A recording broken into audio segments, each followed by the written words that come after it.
Sétimo, o espírito sofre pelo mal que fez, de maneira que, sendo a sua atenção constantemente dirigida para as consequências desse mal, melhor compreende os seus inconvenientes e trata de corrigir-se. Oitavo, sendo infinita a justiça de Deus, o bem e o mal são rigorosamente considerados, não havendo uma só ação que só pensamento mal que não tenha consequências fatais, como não há única ação meritória, um só bom movimento de alma que se perca, mesmo para os mais perversos, por isso que constituem tais ações um começo de progresso.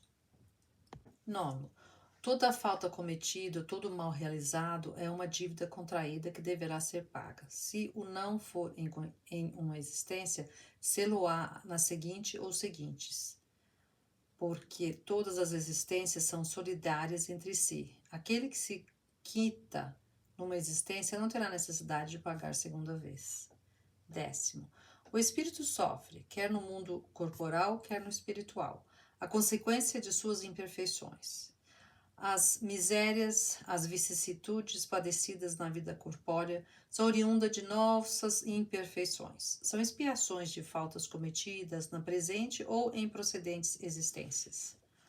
Pela natureza dos sofrimentos e vicissitudes da vida corpórea, pode julgar-se a natureza das faltas cometidas em anterior existência e das imperfeições que as originaram.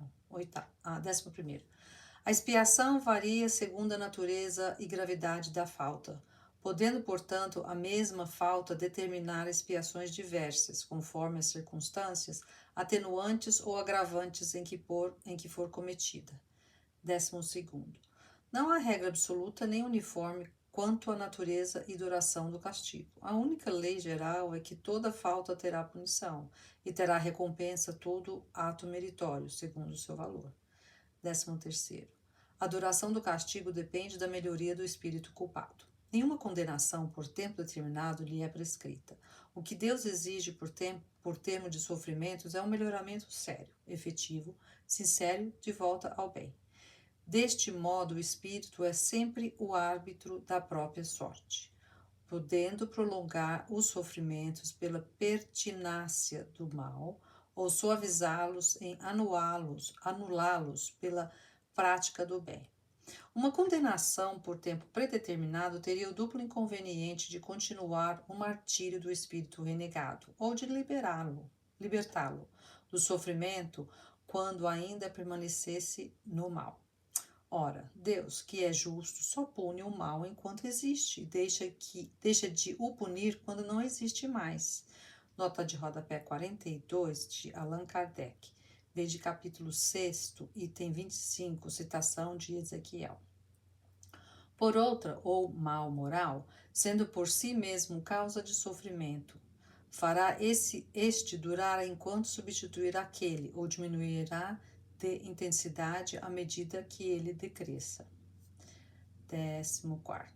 Dependendo da melhoria do espírito, a duração do castigo, o culpado que jamais melhorasse sofreria sempre, e para ele apenas seria eterna. 15º. Uma condição inerente à inferioridade dos espíritos é não lobrigarem o termo da aprovação, acreditando-a eterna como o eterno lhes parece, deve ser um tal castigo. Nota de rodapé 43 de Allan Kardec. Perpétuo é sinônimo de eterno. Diz-se o limite das neves perpétuas, o eterno gelo dos polos. Também se diz o secretário perpétuo da academia, o que não significa que o seja ad perpetuum, mas unicamente por tempo ilimitado. Eterno e perpétuo se empregam, pois, no sentido de indeterminado. Nessa acepção, pode dizer-se que as penas são eternas para exprimir que não têm duração limitada, eternas, portanto, para o espírito que lhes não vê o termo.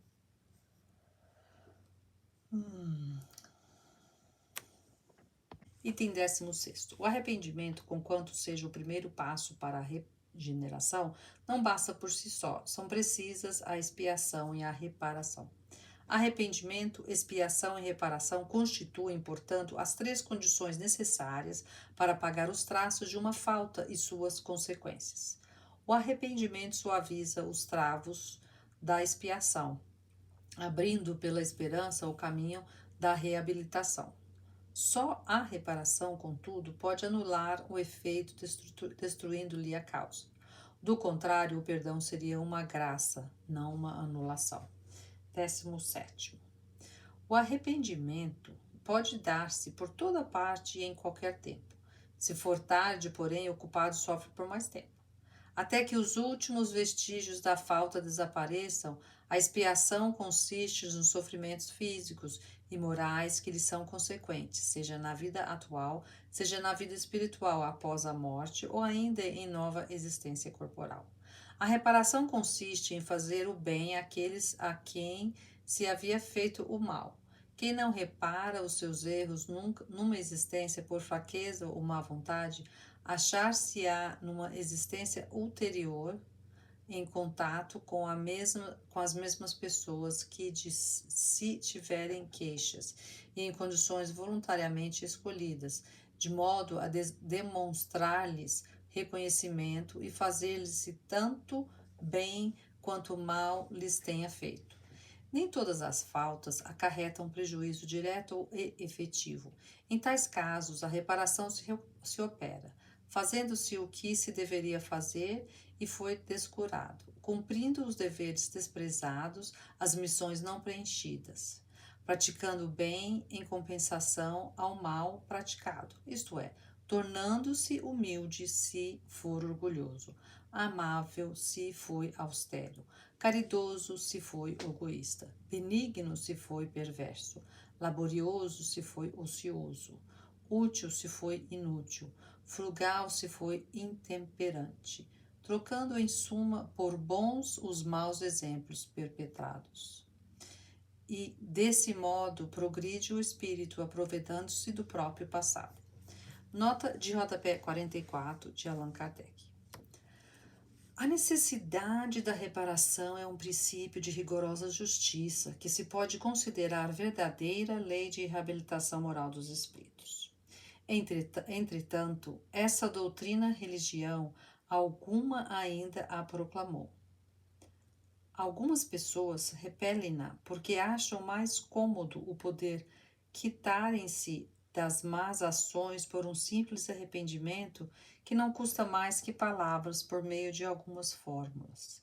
Contudo, crendo-se assim, quites verão mais tarde se isto lhe bastava.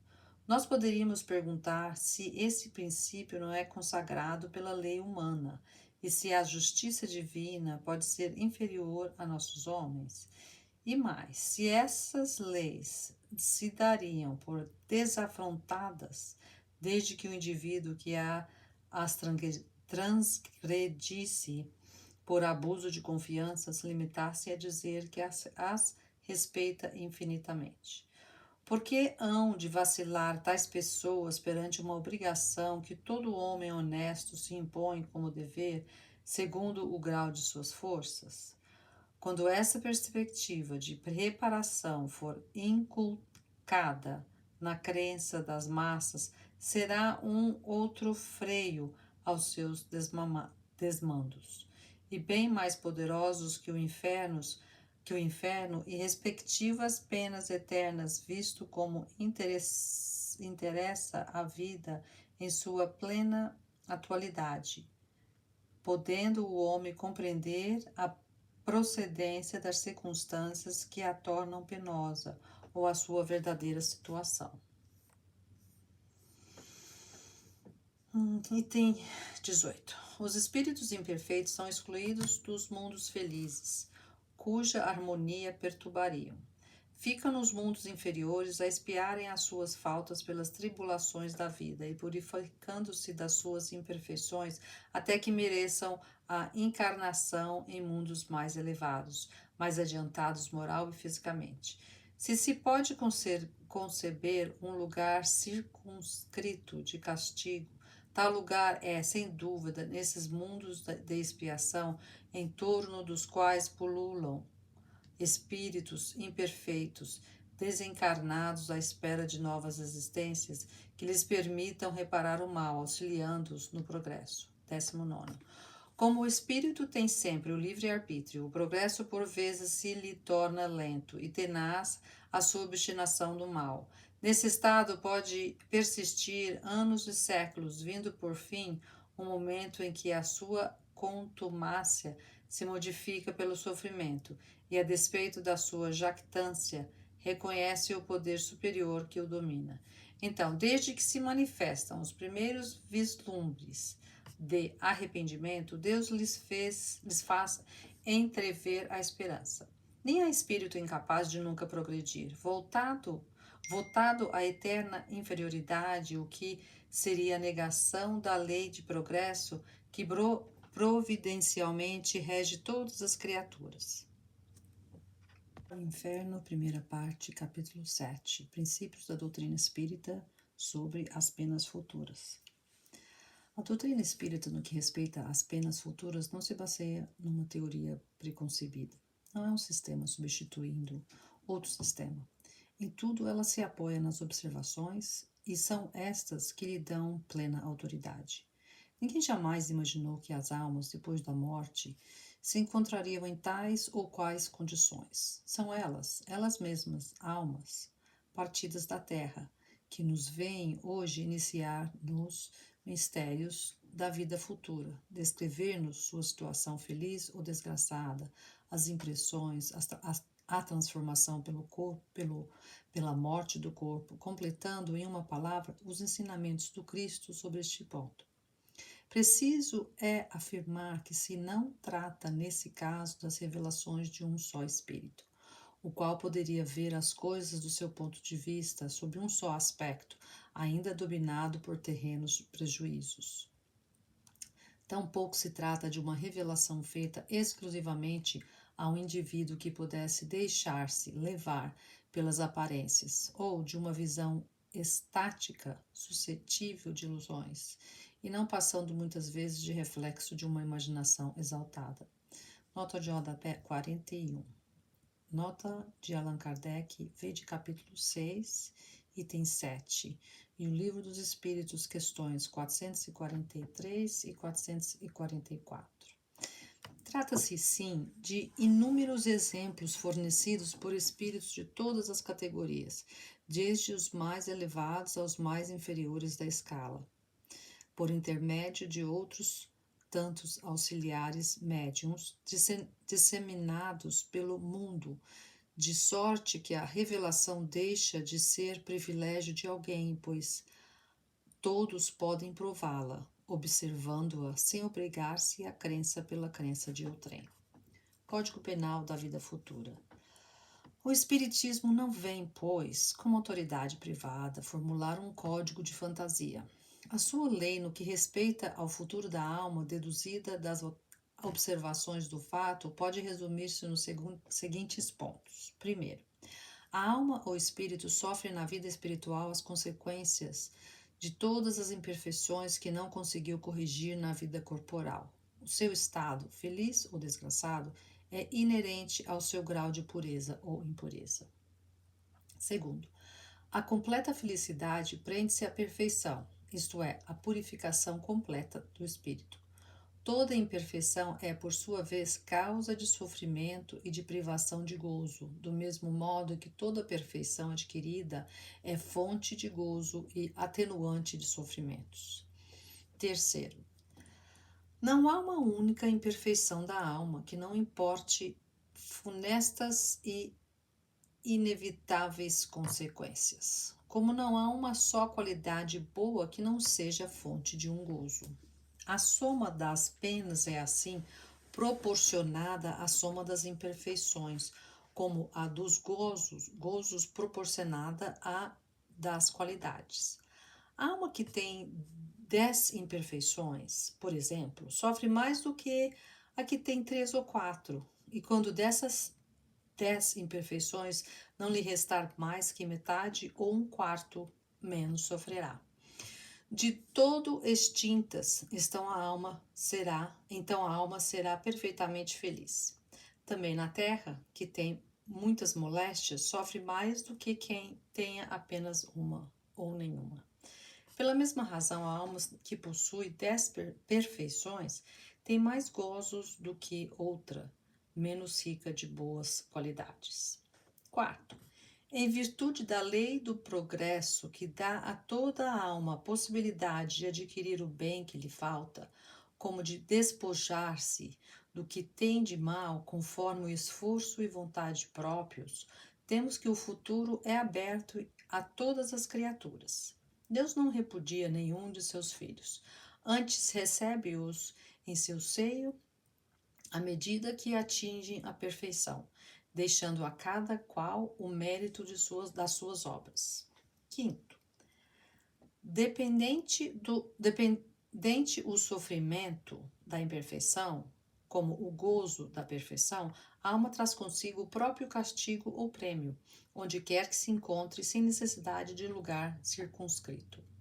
O inferno está por toda parte em que haja almas sofredoras, e o céu, igualmente, onde houver almas felizes. Sexto, o bem e o mal que fazemos decorrem das qualidades que possuímos. Não fazer o bem quando podemos é, portanto, o resultado de uma imperfeição. Se toda imperfeição é fonte de sofrimento, o espírito deve sofrer não somente pelo mal que fez, como pelo bem que deixou de fazer na vida presente. 20. Quaisquer que sejam a inferioridade e perversidade dos espíritos, Deus jamais os abandona. Todos têm seu anjo da guarda, guia que por eles vela, espreita-lhe os movimentos da alma e se esforçam por suscitar-lhes bons pensamentos, desejos de progredir, de reparar em uma nova existência o mal que praticaram. Contudo, essa interferência do guia faz-se quase sempre ocultamente e de modo a não haver pressão. Pois que o espírito deve progredir por impulso da própria vontade, nunca por qualquer sujeição. O bem e o mal são praticamente em virtude do livre-arbítrio e, conseguintemente, sem que o espírito seja fatalmente impelido para um ou outro sentido. Persistindo no mal, sofrerá as consequências por tanto tempo quanto durar a persistência. Do mesmo modo que, dando um passo para o bem, sente imediatamente benefícios e efeitos. 32. Deus disse: não daria prova maior de amor às suas criaturas, criando-as infalíveis e, por conseguinte, isentas dos vícios inerentes à imperfeição? Para tanto fora preciso que ele criasse seres perfeitos, nada mais tendo a adquirir quer em conhecimentos, quer em moralidade. Certo, porém, Deus poderia fazê-lo, e se o não fez, é que em sua sabedoria quis que o progresso constituísse lei geral. Os homens são imperfeitos, e como tais, sujeitos a vicissitudes mais ou menos penosas, e pois que o fato existe, devemos aceitá-lo. Inferir dele que Deus não é bom nem justo, fora a insensata revolta contra a lei. Injustiça haveria, sim, na criação de seres privilegiados, mais ou menos favorecidos, fruindo gozos que outros, porventura, não atingem senão pelo trabalho, ou que jamais pudessem atingir. Ao contrário, a justiça divina patenteia-se na igualdade absoluta que preside a criação dos espíritos. Todos têm o mesmo ponto de partida e nenhum se distingue em sua formação por melhor aquinhonado. Nenhum cuja a marcha progressiva se facilite por exceção. Os que chegam ao fim têm passado, como quaisquer outros, pelas fases de inferioridade e respectivas provas. Isto posto, nada mais justo que a liberdade de ação a cada qual concedida. O caminho da felicidade a todos se abre amplo, como a todos as mesmas condições para atingi-la. A lei gravada em todas as consciências, a todos é ensinada. Deus fez a felicidade o prêmio do trabalho, e não do favoritismo, para que cada qual tivesse seu mérito. Todos somos livres no trabalho do propósito do próprio progresso, e o que muito e depressa trabalha, mais cedo recebe a recompensa. O romeiro que se desgarra ou em caminho perde tempo, retarda a marcha e não pode queixar-se senão de si mesmo. O bem como o mal são voluntários e facultativos. Livre, o homem não é fatalmente impelido para um nem para outro. 33º. Em que pese a diversidade de gêneros e graus de sofrimentos dos espíritos imperfeitos, o Código Penal da Vida Futura pode resumir-se em 3 princípios. 1. Sofrimento é inerente à imperfeição. 2. Toda imperfeição, assim como toda falta dela promanada, traz consigo o próprio castigo nas consequências naturais e inevitáveis. Assim, a moléstia pune os excessos, e da ociosidade nasce o tédio, sem que haja mister de uma condenação especial para cada falta ou indivíduo. 3. Podendo todo homem libertar-se das imperfeições, ou por efeito da vontade, pode igualmente anular os males consecutivos e assegurar a futura felicidade. A cada um, segundo as suas obras no céu como na terra, tal é a lei da justiça divina. Observação. Erro seria supor que, por efeito da lei de progresso, a certeza de atingir cedo ou tarde a perfeição e a felicidade pode estimular a perseverança no mal, sob a condição do ulterior arrependimento. Primeiro, porque o espírito inferior não se apercebe do termo de sua situação. E segundo, porque, sendo ele o autor da própria infelicidade, acaba por compreender de que se depende o fazê-la cessar, que por tanto tempo quanto perseverar no mal será infeliz. Finalmente, que o sofrimento será intérmino e se ele próprio não lhe der fim. Seria, pois, um cálculo negativo, cujas consequências o espírito seria o primeiro a reconhecer. Com o dogma das penas irremissíveis é que se verifica precisamente tal hipótese, visto como é para sempre interdita qualquer ideia de esperança, não tendo, pois, por essa razão, o homem interesse em converter-se ao bem para ele sem proveito. Diante da nossa lei não procede a objeção sobre a presciência divina, pois Deus, criando uma alma, sabe com efeito se ela em virtude do livre-arbítrio fará dele bom ou mau uso, como sabe que será punida pelo mal que praticar, mas sabe também que tal castigo temporário é o meio de fazê-la compreender o seu erro e de fazê-la entrar no bom caminho, em que a alma chegará cedo ou tarde. Pela doutrina das penas eternas, conclui-se que Deus sabe que essa alma falirá e, portanto, está previamente condenada a torturas infinitas. 21º. A responsabilidade das faltas é toda pessoal. Ninguém sofre por erros alheios, salvo se a eles deu origem, quer provocando-os pelo exemplo, quer não os impedindo quando poderia fazê-lo. Assim, o suicida é sempre punido, mas aquele que por maldade impede outro a cometê-lo, esse sofre ainda maior pena. 22º. Conquanto infinita a diversidade de punições, alguma há inerentes à inferioridade dos espíritos e cujas consequências, salvo por menores, são pouco mais ou menos idênticas. A punição mais imediata, sobretudo entre os que se acham ligados à vida material em detrimento do progresso espiritual, faz-se sentir pela lentidão do desprendimento da alma, nas angústias que acompanham a morte e o despertar na outra vida, na consequente perturbação que pode dilatar-se por meses e anos. Naqueles que, ao contrário, têm uma consciência e na vida material já se acham identificados com a vida espiritual, o trespasse é rápido, sem abalados, quase nula a turbação de um pacífico despertar. 23º.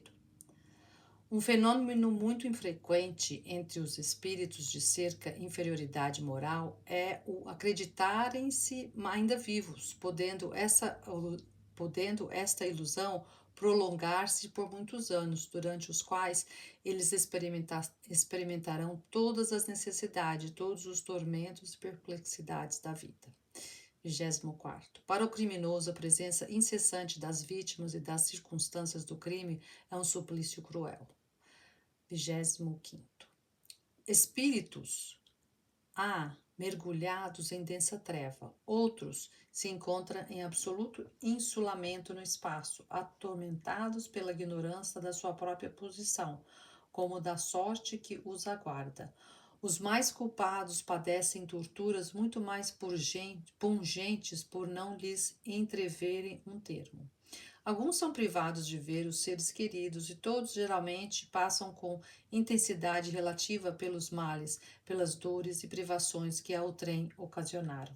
Essa situação perdura até que o arrependimento e o desejo de reparação lhes traga a calma para entrever a possibilidade de, por eles mesmos, pôr um termo à sua situação. 26. Para o orgulhoso relegado às classes inferiores, é suplício ver acima dele colocados cheios de glória e bem-estar os que na terra desprezara. O hipócrita vê desvendados, penetrados e lidos por todo o mundo os seus mais secretos pensamentos, sem que os possa ocultar ou dissimular. O sátiro, na impotência de os saciar, tem exaltação dos bestiais desejos, o mais atroz tormento. Vê o o esbanjamento inevitável do seu tesouro, enquanto o egoísta, desamparado de todos, sofre as consequências de sua atitude terrena. Nem a sede nem a fome lhe serão mitigadas, nem amigas mãos se lhe estenderão as suas mãos súplices. E pois que em vida só de si cuidara, ninguém dele se compadecerá na morte. 27. O único meio de evitar ou atenuar as consequências futuras de uma falta está no repará-la, desfazendo-a no presente. Quanto mais nos demorarmos na reparação de uma falta, tanto mais penosas e rigorosas serão no futuro as suas consequências. 28.